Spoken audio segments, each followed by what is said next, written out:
A very warm welcome to all of you in my channel Shishir Sir Classes. Myself your Neha ma'am going to start a very important chapter of class 10th, that is electricity. Electricity हम क्यों पढ़ें? Why? क्या ज़रूरत है electricity को हमारे syllabus में रखने की? तो before you are thinking about this electricity क्यों पढ़ें, आप सोचिए कि is there any field in modern society where electricity is not being used? Isn't it? Electricity is playing a vital role in all the fields of modern society, either in the field of education or technology or industrial or agricultural, in all the sectors. Her field में, हर क्षेत्र में हमें electricity को use करना है या हम electricity को यूज़ कर रहे हैं।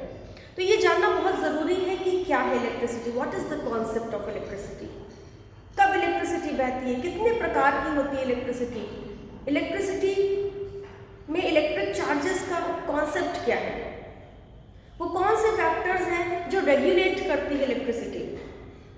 इन सारी चीज़ों को हम धीरे धीरे इस चैप्टर में डिस्कस करेंगे। देखिए, कोई भी चैप्टर कठिन या आसान नहीं होता, कठिन या आसान होता है आपकी समझ, आप किसी भी कॉन्सेप्ट को कितने अच्छे से समझते हैं या आपको कोई भी कॉन्सेप्ट कितनी क्लियरली समझाया जाता है, इसी के आधार पर हम डिसाइड करते हैं कि चैप्टर टफ है या आसान। अगर हमको कॉन्सेप्ट्स क्लियर नहीं है तो वो चैप्टर हमारे लिए बहुत टफ हो जाता है। अगर हमको कॉन्सेप्ट्स बिल्कुल क्लियर है, क्रिस्टल क्लियर, तो वही टॉपिक हमारे लिए बेहद आसान हो जाता है।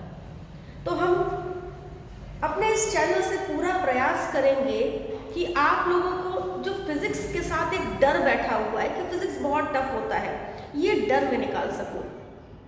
जितने भी नीट एस्पिरेंट्स होते हैं, जितने भी IIT, JEE, मेडिकल्स, इंजीनियरिंग, किसी भी वन डे एग्जामिनेशन की आप बात कर लीजिए, वन डे कॉम्पिटिशन की, सबकी एक ही प्रॉब्लम होती है फिज़िक्स।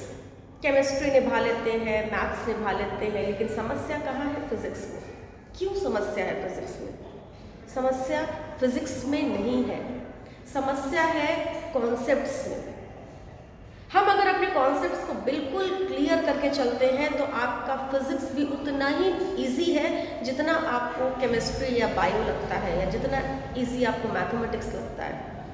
फिज़िक्स में हम मैथमेटिक्स नाम के टूल का यूज़ करते हैं, राइट? तो फिज़िक्स अच्छी तभी होगी जब आपकी मैथमेटिक्स भी स्ट्रॉन्ग होगी। साथ ही साथ बेसिक मैथमेटिक्स की मैं बात कर रही हूँ, मैं बहुत हाई फाई मैथमेटिक्स की बात नहीं कर रही हूँ, मैं बेसिक प्रैक्टिकल मैथमेटिक्स की बात कर रही हूँ, जो यूजुअली हमारी बहुत वीक होती है ना। अब शुरुआत करते हैं हम इस चैप्टर का, कोशिश करते हैं कि आपको हर एक कॉन्सेप्ट समझ में आए, और अगर सपोज आपको कोई कॉन्सेप्ट समझ में नहीं आ रहा है तो आप मुझे व्हाट्सएप पर लिख करके भेजिए या चैटिंग पर लिख कर भेजिए कि ma'am this concept can you please revise और pardon it again. I will definitely pardon, okay, मैं दोबारा से उसको रिपीट करूँगी। लेकिन मुझे लगता है कि आप अगर इस लेक्चर को पूरा देखेंगे तो आपका फिज़िक्स से थोड़ा सा भय तो मैं निकाल पाऊँगी, confirm. But for that you have to watch this video complete and you have to understand what I am saying in this chapter. ध्यान से सुनिएगा। इलेक्ट्रिसिटी चैप्टर हमारा दो पार्ट्स में डिवाइडेड है, static electricity and current electricity. Class 10th में हम static electricity बहुत थोड़ा सा पढ़ेंगे, 10% आप कह सकते हैं कि 10% of static electricity and 90% of current electricity के साथ हमारा ये चैप्टर 10th सिलेबस का कंप्लीट होता है। ठीक, तो 10% स्टैटिक इलेक्ट्रिसिटी से बोर्ड एग्जाम में कई क्वेश्चंस पूछे जाते हैं और कन्फर्म पूछे जाते हैं। मैं बिल्कुल बताती चलूँगी आपको कि आपको किन क्वेश्चंस पर बहुत ज़्यादा ध्यान देना है। तो ये करंट इलेक्ट्रिसिटी और स्टैटिक इलेक्ट्रिसिटी से मिलकर के पूरा चैप्टर हमारा बनने वाला है। करंट इलेक्ट्रिसिटी क्या होती है, स्टैटिक इलेक्ट्रिसिटी क्या होती है, धीरे धीरे हम डिस्कस करेंगे। चलिए पहला टर्म उठाते हैं, what is static electricity. Static electricity, static शब्द का मतलब होता है एट रेस्ट, स्टैटिक शब्द का मतलब होता है रुका हुआ, ठीक है। तो स्टैटिक का मतलब एट रेस्ट,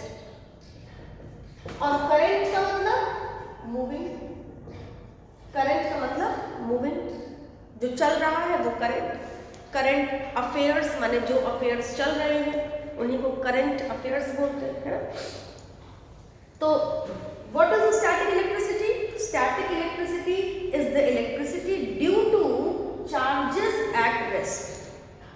अभी मैं आपको बताऊंगी चार्जेस क्या होते हैं, क्योंकि बिना चार्जेस समझे हम इलेक्ट्रिसिटी को शुरू ही नहीं कर सकते। बस शुरुआत में आपको बता दे रही हूँ कि इन दोनों इलेक्ट्रिसिटी का कॉन्सेप्ट क्या है, और ये कॉन्सेप्ट चार्जेस से आता है। चार्जेस क्या है अभी इसको हम डिस्कस करेंगे।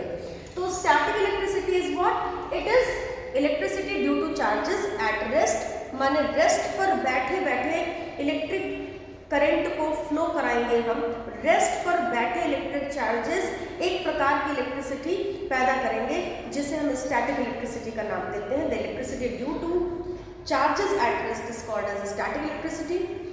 And here what is current electricity? Current का मतलब होता है जो चल रहा है, डायनामिक, ठीक। It is the dynamic form of electricity, means the electricity due to charges in motion is called as current electricity.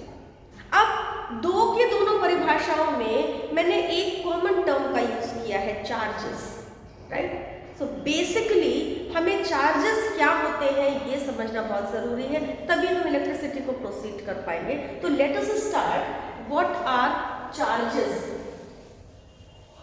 हमारा पहला लेक्चर स्टैटिक इलेक्ट्रिसिटी पर होगा। स्टैटिक इलेक्ट्रिसिटी क्या होता है और स्टैटिक इलेक्ट्रिसिटी कैसे पैदा होती है, how static electricity is produced. But before that we are going to study what do you mean by electric charges. Electric charges क्या होते हैं? इलेक्ट्रिक चार्जेस का कॉन्सेप्ट कहाँ से आया? इलेक्ट्रिक चार्जेस का कॉन्सेप्ट बहुत पुराना कॉन्सेप्ट है। बहुत पहले एक साइंटिस्ट, उनका नाम क्या था, थेल्स था शायद उनका नाम। उन्होंने ऐसे ही बैठे बैठाए एक सब्सटेंस लिया, एम्बर। एम्बर को उन्होंने रब किया और उन्होंने देखा कि रब करने के बाद ये एम्बर जो है एक अजीब सा मैजिक कर रहा था। वो हल्के हल्के स्ट्रॉ को, घास को, हल्के हल्के भूसा आप कह सकते हो, ये हल्की हल्की हस्क, हाँ, हल्की हल्की चीज़ों को ये एम्बर घिसने के बाद अट्रैक्ट कर रहा था। ये थेल्स ने ऑब्जर्व किया था। बहुत पुराने, आप कह सकते हो लगभग 600 BC की ये बात है। तो थेल्स ने जब अपनी ये बात लोगों के सामने रखी तो लोगों ने कहा ये पागल है, ये मैजिक है, ये जादू है। कोई भी चीज़ तभी तक जादू होती जब तक उसके पीछे का साइंस हमें नहीं पता चलता, ठीक है। धीरे धीरे थेल्स के बाद हमारे बेंजामिन फ्रैंकलिन आए और ऐसे कई साइंटिस्ट आते गए, गिलबर्ट आए। इन लोगों ने इस चीज़ को गौर से सुना, थेल्स की बात को गौर से सुना और जुट गए इस मैजिक के पीछे की हिस्ट्री या इस मैजिक के पीछे की साइंस को ढूंढने में। और उन्होंने क्या पाया? उन्होंने पाया कि जब दो चीज़ें एक दूसरे से रब करती हैं तो एक मैजिक होता है। अब ये मैजिक रिवील हो जाने वाला है, ध्यान से देखिएगा। जब ये मैजिक रिवील होगा तभी हमारा स्टैटिक इलेक्ट्रिसिटी का कॉन्सेप्ट आएगा। इन्होंने कहा कि जब दो चीज़ें, कोई भी दो चीज़ें एक दूसरे से रब करती हैं तो वो दोनों चीज़ें चार्ज्ड हो जाती हैं। अच्छा, चार्ज्ड कैसे हो जाती हैं? इस कहानी को शुरू करने से पहले मैं आपके सामने कुछ ऐसे एग्जाम्पल्स रखने वाली हूँ जो आपकी डेली लाइफ में आप देखते हैं। अगर आपको ये एग्जाम्पल्स मैं डिस्कस करूँगी तो थोड़ा सा स्टैटिक इलेक्ट्रिसिटी समझने में आपको आसानी होगी। जैसे ठंड का मौसम चल रहा है, मैंने ब्लेजर पहन रखा है, जाहिर सी बात है ठंड का मौसम चल रहा है। अच्छा, ठंड का मौसम चल रहा है, आपने कैप लगा रखी, हैट, टोपी लगा रखी है ठंड से बचने के लिए, ठीक। जब हम इस टोपी को उतारते हैं तो आपने देखा है आपके बाल जो होते हैं वो आपकी टोपी की तरफ खींचते चले जाते हैं, उड़ते हैं टोपी की तरफ। आपने कभी ऐसा ऑब्जर्व किया है? चलिए, अगर वो नहीं ऑब्जर्व किया तो आपने ये तो ज़रूर ऑब्जर्व किया होगा। शैम्पू करने के बाद, बाल सुखाने के बाद जब हम बालों को कोम करते हैं, कंघा करते हैं, तो कंघा करने के बाद हमारे बाल जो होते हैं वो ऐसे से उड़ रहे होते हैं। ये लंबे बालों की कहानी में बताया, छोटे छोटे बाल कहाँ उड़ते हैं, ठीक। जो लंबे लंबे बाल होते हैं, लड़कियों के बाल, वो क्या करते हैं, कंघी की तरफ उड़ने लग जाते हैं। तो हम क्या करते हैं, बालों को ऐसे समेटते हैं, है ना। एक और मैं आपको मैजिक बताऊं जो आप सभी लोग करते हैं जब हम किसी बोरिंग लेक्चर में बैठे होते हैं। तो उस बोरिंग लेक्चर को अटेंड करने की बजाय हम खेल करना ज़्यादा अच्छा समझते हैं, आसान समझते हैं। तो हम क्या करते हैं, खुद को एंटरटेन करने के लिए अपनी क्लास में सबसे पीछे वाली बेंच में बैठ जाते हैं, छोटे छोटे कागज़ के टुकड़े फाड़ते हैं और अपने बैग से एक स्केल निकालते हैं, स्केल को अपने बाल से रब करते हैं और उन छोटे छोटे टुकड़ों को उठाने लगते हैं, है ना। और बड़ा मज़ा आता है हमको ये देख करके कि अरे देखो, बाल में जब हमने स्केल को रब किया तो वो छोटे छोटे कागज़ के टुकड़ों को अपनी तरफ अट्रैक्ट कर रहा है। ये एक मैजिक है और इस मैजिक में हम अपने उस पूरे पीरियड को बिता देते हैं। ठीक, तो इस मैजिक के पीछे की हिस्ट्री क्या है, इस मैजिक के पीछे की साइंस क्या है, हमने कभी सोचा ही नहीं। हम सिर्फ खेल में लगे रह गए। जिन्होंने सोचा वो साइंटिस्ट बन गए और जिन्होंने नहीं सोचा वो हमारे और आपके जैसे स्टूडेंट्स बन गए। ठीक है, तो क्यों दो चीज़ें रब कर रही हैं तो अट्रैक्ट करने की प्रॉपर्टी एक्वायर कर ले रही हैं। अब इसके पीछे क्या साइंस है हम उसको पढ़ने जा रहे हैं। चलिए हम उसी खेल को आपके बोर्ड पर बनाने जा रहे हैं। आपने देखा, सपोज करिए ये आपकी स्केल है, SCALE स्केल, और ये है आपके बाल। आप स्केल को अपने बालों पे रब करने जा रहे हैं। ठीक है, यही तो मैंने आपको बताया। ये है आपके हेयर्स। ठीक, स्केल को जब आप बाल पे रब कर रहे थे तो स्केल और बाल दोनों लोगों के पास एक अद्भुत सी ताकत आ जा रही थी, जिसकी वजह से छोटे छोटे बिट्स ऑफ पेपर उठा ले रहे थे आप स्केल के द्वारा।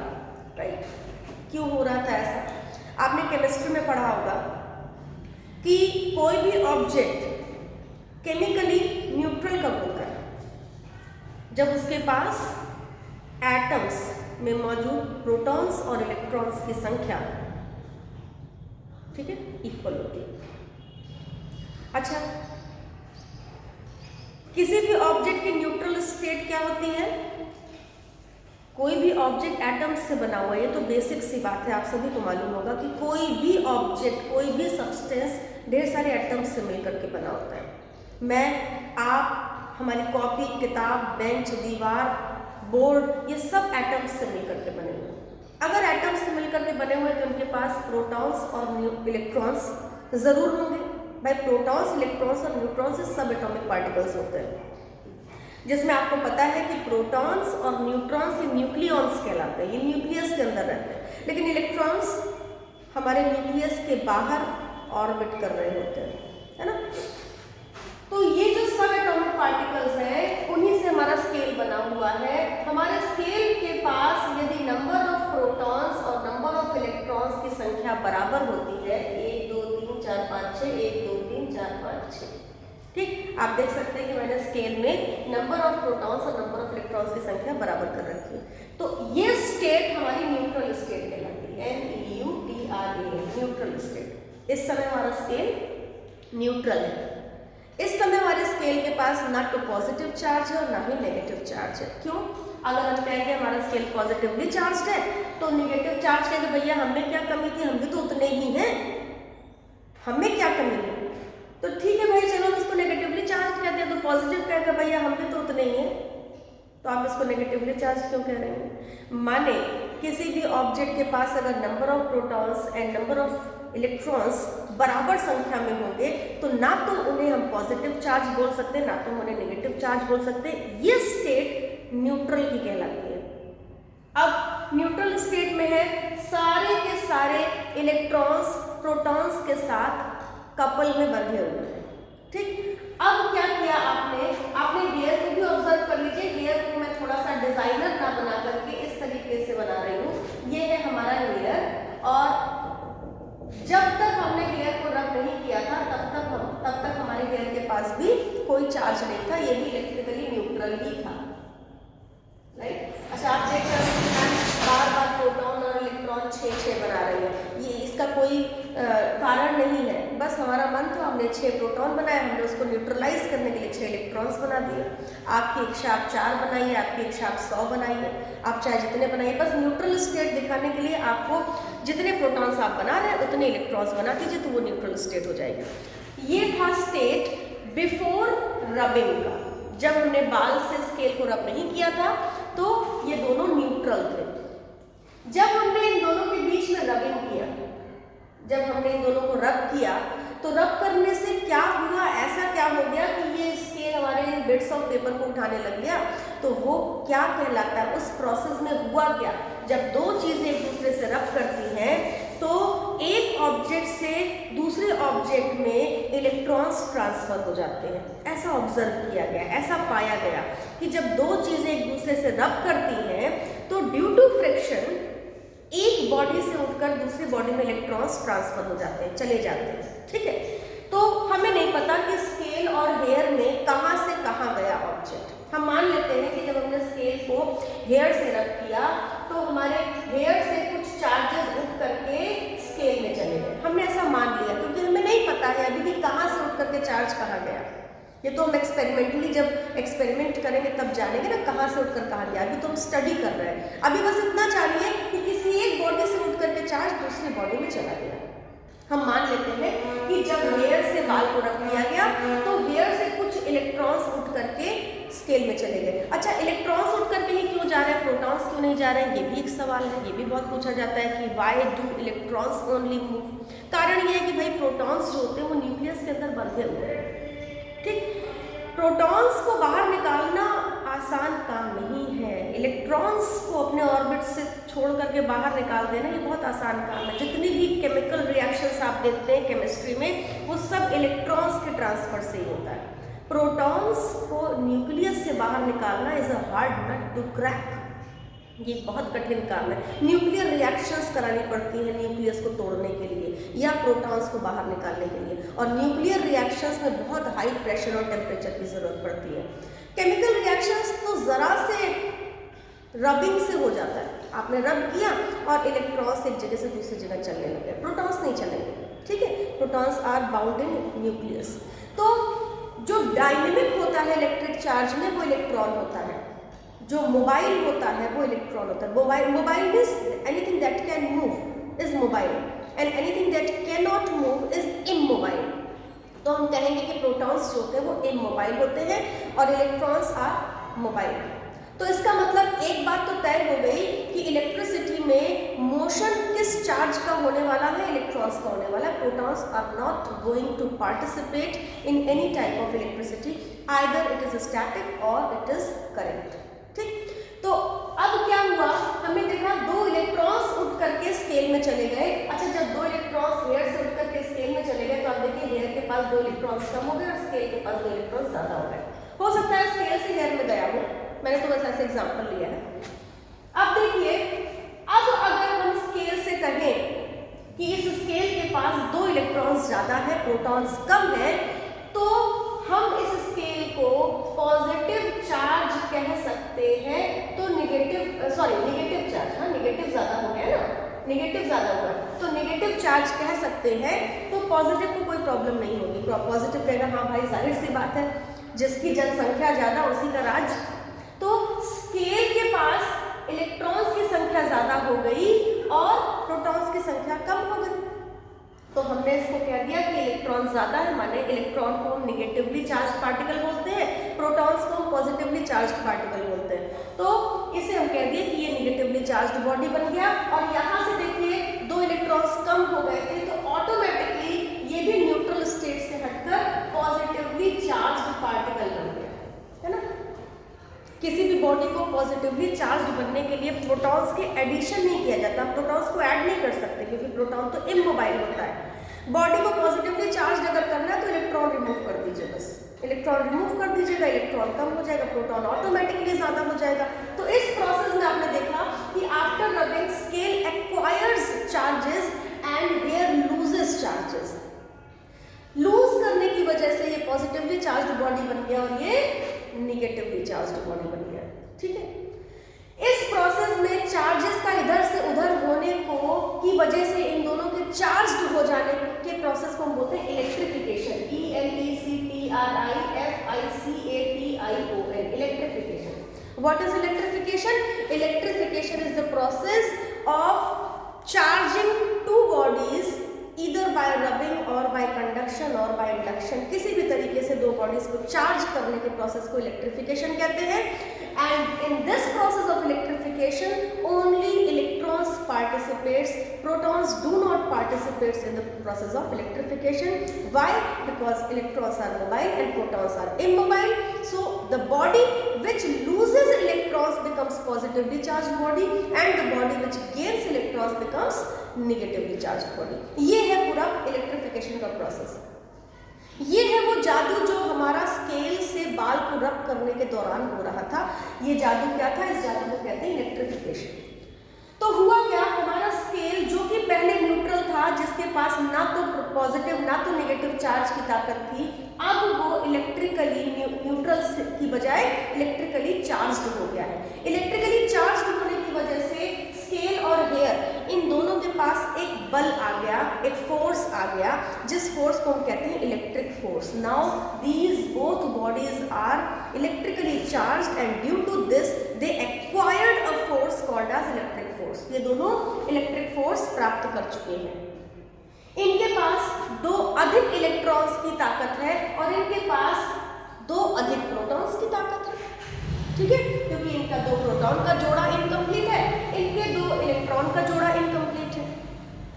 तो अब ये जो ताकतवर ऑब्जेक्ट है, ताकतवर ऑब्जेक्ट जिसके पास इलेक्ट्रिक फोर्स है, इस ताकतवर ऑब्जेक्ट को जब आप बिट्स ऑफ पेपर के पास ले जाएंगे तो ये ताकतवर ऑब्जेक्ट इस न्यूट्रल पेपर को अपनी तरफ अट्रैक्ट करने की प्रॉपर्टी एक्वायर कर चुका है और इसको अपनी तरफ अट्रैक्ट कर लेगा। बिट्स ऑफ पेपर के पास कोई ताकत नहीं, क्योंकि इसको हमने कहीं रबिंग नहीं किया है, तो ये न्यूट्रल स्टेट में पड़ा हुआ है।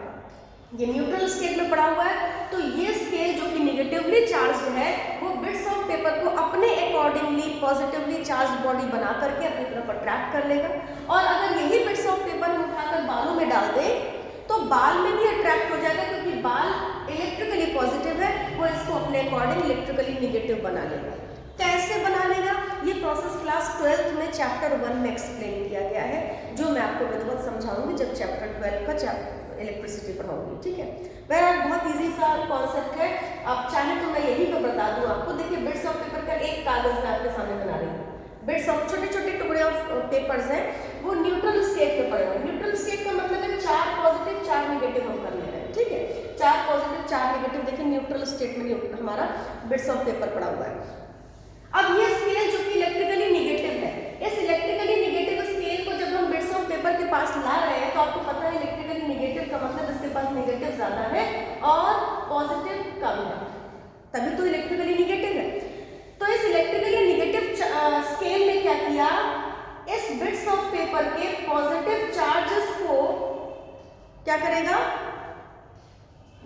अट्रैक्ट करेगा। या आप कह सकते हो ये निगेटिव है, इसको तो मूव करा ही नहीं सकता क्योंकि प्रोटॉन है, तो ये निगेटिवली चार्ज बॉडी इन सारे निगेटिव चार्जेस को ढकेल देगा। ठीक है, तो हुआ क्या, ये 4 के चारों निगेटिव अपनी जगह से हट करके नीचे सेट हो गए, ढकेल दिया ना। ये पॉजिटिव चार्ज, ये निगेटिव चार्ज की ताकत रखता है, ये निगेटिवली चार्ज बॉडी है, तो इसने क्या किया, निगेटिव चार्जेस को ढकेल दिया, और निगेटिव चार्जेस को ढकेल दिया तो ऑटोमेटिकली पॉजिटिव चार्जेस ऊपर हो गए, है ना। ये मूव नहीं किए, लेकिन अपने आप निगेटिव को ढकेल दोगे तो पॉजिटिव ऊपर हो जाएगा। तो आप देखिए क्या करेगा, ये निगेटिवली चार्ज बॉडी है और इसने अपने अकॉर्डिंग इस बिट्स ऑफ पेपर, कागज के छोटे से टुकड़े को पॉजिटिव बना लिया और इसी कोने से इसको अपनी तरफ अट्रैक्ट कर लिया। ठीक है, तो ये प्रोसेस था जिस प्रोसेस की वजह से आप स्केल से बाल को रब करके कागज को उठा ले रहे थे। जब ऐसा कर रहे थे तो क्यों हो रहा था, because of the process of electrification. अब इस प्रोसेस में आप देखिए कि एक ऑब्जेक्ट से उठ करके चार्ज दूसरे ऑब्जेक्ट में चला गया, राइट।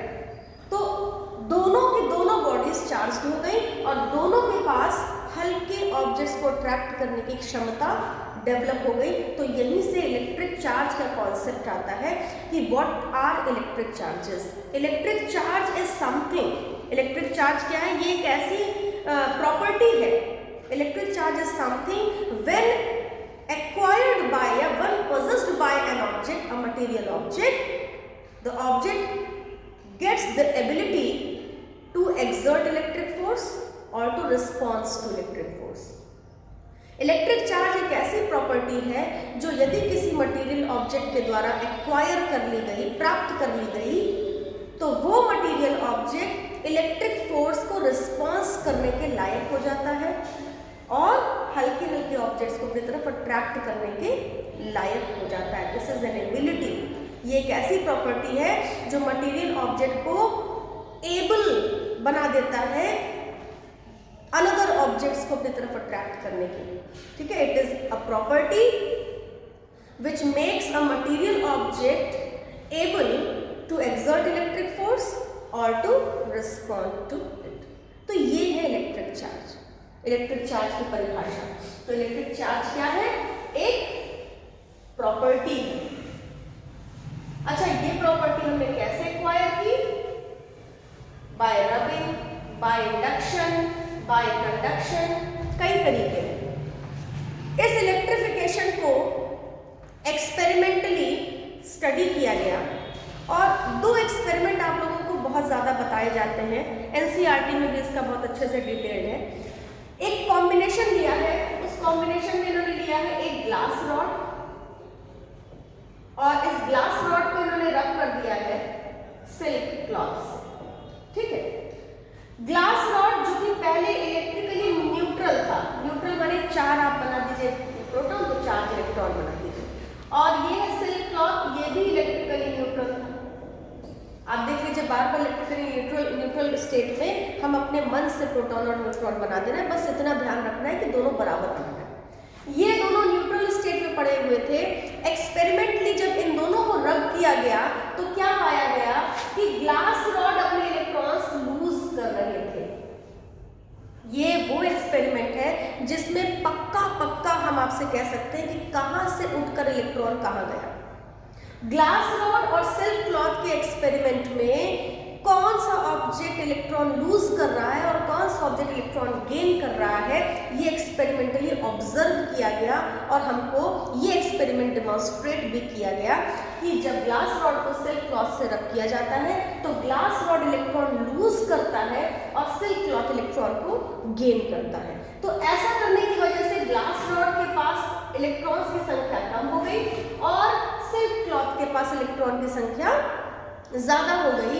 क्या अब आप मुझे बता सकते हैं कि कौन पॉजिटिवली चार्ज्ड बॉडी बन गया और कौन negatively charged? Yes, glass rod बन गया positively charged body and silk cloth बन गया नेगेटिवली चार्ज्ड बॉडी। ठीक है, ये पॉजिटिव बॉडी बन गया, नेगेटिव बॉडी बन गई, ये पॉजिटिव चार्ज बन गई, नेगेटिव चार्ज बन गया। कब बन गया? रबिंग के बाद, जब रबिंग हुई। इसी तरीके से एक और कॉम्बिनेशन लिया गया, कॉम्बिनेशन था इबोनाइट रॉड और वूल का।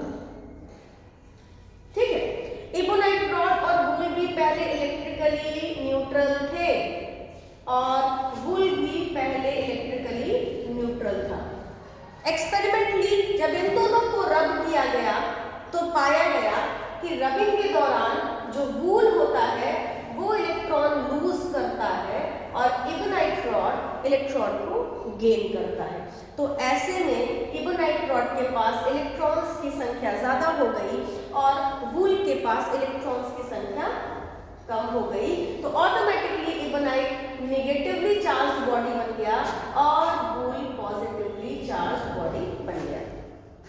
तो इन दोनों एक्सपेरिमेंट्स से हम पॉजिटिव चार्ज की एक कन्वेंशनल परिभाषा बनाते हैं कि the charge acquired by glass rod when rubbed with silk is called as positive charge. Means वो चार्ज जो ग्लास रॉड के द्वारा प्राप्त किया जाए जब उसे सिल्क के क्लॉथ के साथ रब किया जाता है, उस चार्ज को ही पॉजिटिव चार्ज बोलते हैं। The charge acquired by glass rod when rubbed with silk is called as positive charge। उसी तरीके से हमने नेगेटिव चार्ज की परिभाषा भी दे दी कि the charge acquired by ebonite rod when rubbed with wool is called as negative charge। लेकिन ये जो परिभाषा है, क्या ये परिभाषा आपको संतुष्ट करती है? क्या पॉजिटिव चार्ज की यही परिभाषा हो सकती है? क्या ग्लास रॉड को अगर हम वूल से रब करते हैं तो ग्लास रॉड की चार्जिंग चेंज हो जाती है, या इबोनाइट रॉड को अगर हम हम ग्लास से सिल्क से रब करते हैं, तो क्या चार्ज का ट्रांसफर ऐसे ही होता है? क्या यही चार्ज सब्सटेंसेस हैं जिनके बीच रबिंग करके हम पॉजिटिव और नेगेटिव चार्ज की परिभाषा बना सकते हैं? इन सारी बातों का एक ही हल है, इन सारी बातों का हल है ट्राइबोइलेक्ट्रिक सीरीज। एक सीरीज का निर्माण किया गया जिसे हम कहते हैं ट्राइबोइलेक्ट्रिक सीरीज। ये ट्राइबोइलेक्ट्रिक सीरीज देखिए मैं आपके सामने बना दिया मैंने, ये है ट्राइबोइलेक्ट्रिक सीरीज। बहरहाल इसका डिस्कशन आपके क्लास 12th में होता है, लेकिन मुझे लगता है कि बिना इसके डिस्कशन के मैं आपको स्टैटिक इलेक्ट्रिसिटी बेहतरीन नहीं समझा सकती हूँ। बेहतरीन स्टैटिक इलेक्ट्रिसिटी आपको तभी समझ में आएगी जब आपका कॉन्सेप्ट क्लियर होगा, जब आप ये जान पाएंगे कि नहीं यही 4 कॉम्बिनेशंस नहीं है, ऐसे बहुत सारे कॉम्बिनेशंस हैं जिससे आप पॉजिटिव और नेगेटिव चार्ज की परिभाषा खुद बना सकते हैं। मगर उसके कॉन्सेप्ट को आप जानने के लिए ट्राइबोइलेक्ट्रिक सीरीज को जरा सा देखिए। इस तरीके की एक सीरीज बनाई गई, ढेर सारे एक्सपेरिमेंटल ऑब्जर्वेशंस के आधार पर एक सीरीज का निर्माण किया गया। इस सीरीज में आप ऊपर से नीचे आएंगे तो निगेटिविटी बढ़ती है, निगेटिव कैरेक्टर इंक्रीज करता है। देखिए निगेटिव कैरेक्टर का मतलब होता है चार्ज को गेन करने का कैरेक्टरिस्टिक, हाँ, और पॉजिटिव कैरेक्टरिस्टिक प्रॉपर्टी कहलाती है चार्जेस को लूज करने की। मीन्स ऊपर वाला जो ऑब्जेक्ट है वो नीचे वाले ऑब्जेक्ट के कंपैरिजन में हमेशा पॉजिटिव बनेगा, और नीचे वाला ऑब्जेक्ट ऊपर वाले ऑब्जेक्ट के कंपैरिजन में हमेशा नेगेटिव बनेगा। ये फैक्चुअल्स है, इसको आपको रटने की कोई ज़रूरत नहीं। मैं आपसे हमेशा कहती हूँ कि साइंस में कोई भी चीज़ रटी नहीं जाती। अगर आप कुछ रट रहे हैं तो आपके कॉन्सेप्ट्स में गलती है, गड़बड़ है कॉन्सेप्ट्स में। साइंस में रटा नहीं जाता, साइंस में सिर्फ कॉन्सेप्ट को समझा जाता है। और कॉन्सेप्ट ये है कि ट्राइबोइलेक्ट्रिक सीरीज के आधार पर हमने कुछ एलिमेंट्स, कुछ ऑब्जेक्ट्स को ऐसे टेबल बना ली जिसके हिसाब से आपको मैं समझाने जा रही हूँ कि सपोज करिए, देखिए हमने क्या क्या कॉम्बिनेशन लिया था। हमने ग्लास रॉड लिया था और सिल्क क्लॉथ लिया था। अभी मैंने आपको बताया कि ऊपर वाला नीचे के कंपैरिजन में पॉजिटिव बनता है। तो जब ग्लास को सिल्क से रब किया तो ग्लास ने इलेक्ट्रॉन लूज किया और सिल्क ने इलेक्ट्रॉन गेन किया था, इसलिए सिल्क नेगेटिव और ग्लास पॉजिटिव बन गया। हमने दूसरा कॉम्बिनेशन देखिए एबोनाइट रॉड लिया था और वूल लिया था। एबोनाइट रॉड को जब हमने वूल से रब किया तो वूल पॉजिटिव, एबोनाइट नेगेटिव बना था, क्योंकि वूल ने लूज किया था, एबोनाइट ने गेन किया था, राइट। इसी तरीके से हमने, अगर हम ग्लास रॉड को स्किन ऑफ कैट से रब कर दें, तो अगर हम ग्लास रॉड को स्किन ऑफ कैट से रब कर देंगे तो ग्लास नेगेटिव चार्ज बन जाएगा और skin of cat positive charge बन जाएगा। माने charge acquired by glass rod is positive charge only when it is rubbed with silk cloth. Is it right? No. Charge acquired by glass rod is positive charge when rubbed by cotton, when rubbed by silk, when rubbed by wool, when rubbed by rubber, when rubbed by resin. आप कोई भी combination उठा सकते हैं। Why only glass rod and silk? तो ये जो परिभाषा थी ये कन्वेंशनल परिभाषा थी, केवल 2 ऑब्जेक्ट्स के ऑब्जर्वेशन के आधार पर पॉजिटिव चार्ज के लिए बनाई गई परिभाषा। The charge acquired by glass rod when rubbed with silk cloth is called as positive charge. हम ऐसी कई परिभाषाएं बना सकते हैं। The charge acquired by glass rod when rubbed with rubber is called as positive charge. The charge acquired by glass rod when rubbed with fur is called as negative charge. Means ये जो परिभाषा थी ये universal परिभाषा नहीं थी, ये conventional परिभाषा थी। किन्हीं 2 कॉम्बिनेशंस के बीच चार्ज के ट्रांसफर को स्टडी करके इन्होंने पॉजिटिव और नेगेटिव चार्ज की एक कन्वेंशनल डेफिनेशन दे दी, और उस कन्वेंशनल डेफिनेशन में इन्होंने इन दोनों एक्सपेरिमेंट्स को महत्व देते हुए कहा the charge acquired by ebonite rod when rubbed with wool is called as negative charge. मगर हम ऐसे कई कॉम्बिनेशंस बना सकते हैं अगर हमको ट्राइबोइलेक्ट्रिक सीरीज की ज़रा सी नॉलेज है, और बहुत टफ नहीं है ट्राइबोइलेक्ट्रिक सीरीज। आपने केमिस्ट्री में ऐसे कई सीरीज पढ़ी होंगी, है ना, इलेक्ट्रोपॉजिटिविटी की सीरीज, इलेक्ट्रोनेगेटिविटी की सीरीज, क्या कहते हैं एटॉमिक रेडियाई की सीरीज, और पूरी पीरियोडिक टेबल की पता नहीं कितनी सीरीज आपने पढ़ डाली। तो फिजिक्स में एक सीरीज और सही, ट्राइबोइलेक्ट्रिक सीरीज। ये आपको चार्ज का और गहरा ज्ञान देता है। अब ये जो कन्वेंशनल डेफिनेशन है, जब आपसे एग्जाम में पूछा जाए what are the conventional definition of electric charge, what is the conventional definition of positive charge, तो आप कन्वेंशनल डेफिनेशन में किसी भी कॉम्बिनेशन को उठा लीजिए और डेफिनेशन बना दीजिए। ध्यान बस इतना रखना है कि ऊपर वाला ऑब्जेक्ट पॉजिटिव बनेगा और नीचे वाला ऑब्जेक्ट नेगेटिव बनेगा।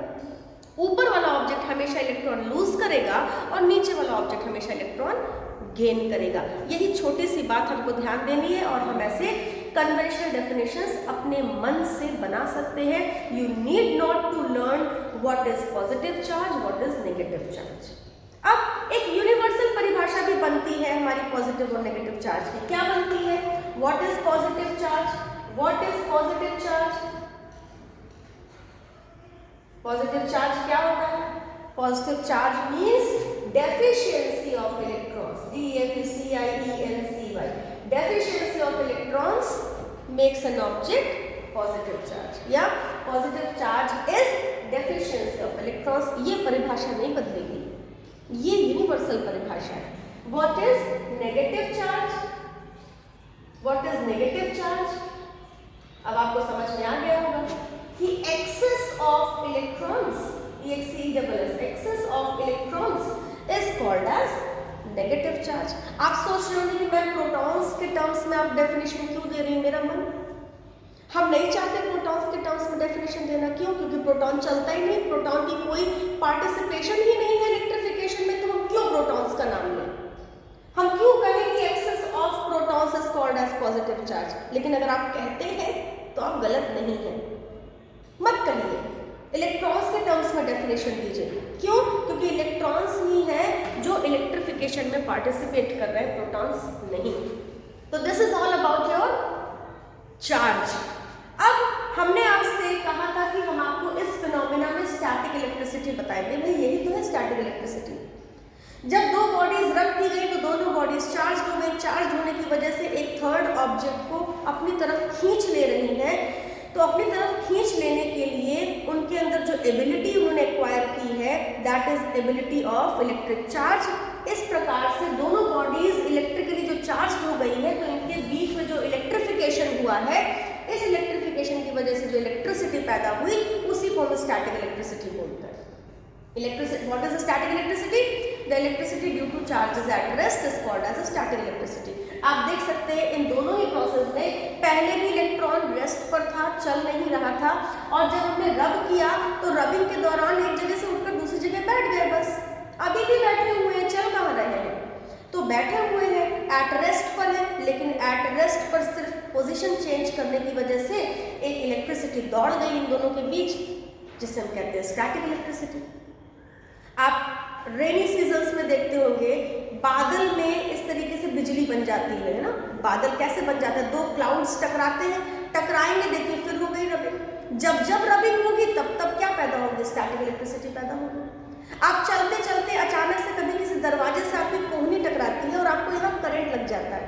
प्रैक्टिकली ऐसा हुआ है आपके साथ? मेरे साथ बहुत हुआ है। तो क्यों भाई उस ऑब्जेक्ट से टकराने पर आपके यहाँ पर करंट क्यों आपको महसूस हो? क्योंकि वो कई चीज़ों से टकरा करके इलेक्ट्रिकली चार्ज हो चुकी थी, और जब आपने उसको टच किया तो वो चार्ज आपकी बॉडी में ट्रैवल कर गया और आपको वो झटका लग गया इलेक्ट्रिक करंट का। वो स्टैटिक इलेक्ट्रिसिटी है ना।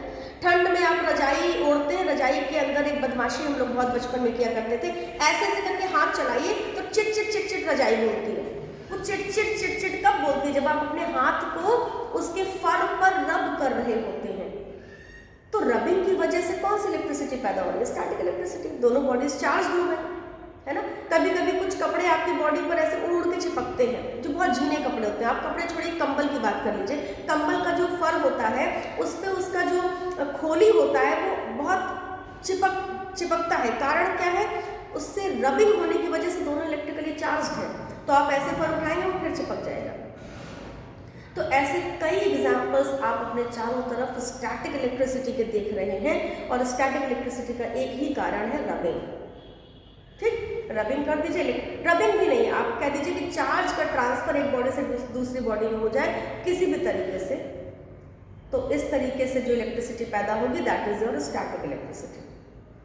तो स्टैटिक इलेक्ट्रिसिटी का कॉन्सेप्ट आपको अगर क्लियर हो गया हो तो बेहद इंपॉर्टेंट कॉन्सेप्ट अब शुरू होने वाला है, what are the properties of electric charges. Properties of electric charge से 1 या 2 क्वेश्चन निश्चित तौर पर आपके एग्जाम में पूछा जाता है। तो चलिए प्रॉपर्टीज ऑफ इलेक्ट्रिक चार्ज को डिस्कस करते हैं हम अपने नेक्स्ट वीडियो में, my lecture number 2। Okay, thank you class. अभी जितनी बातें समझाए हैं इनको रिवाइज करिए। Thank you so much.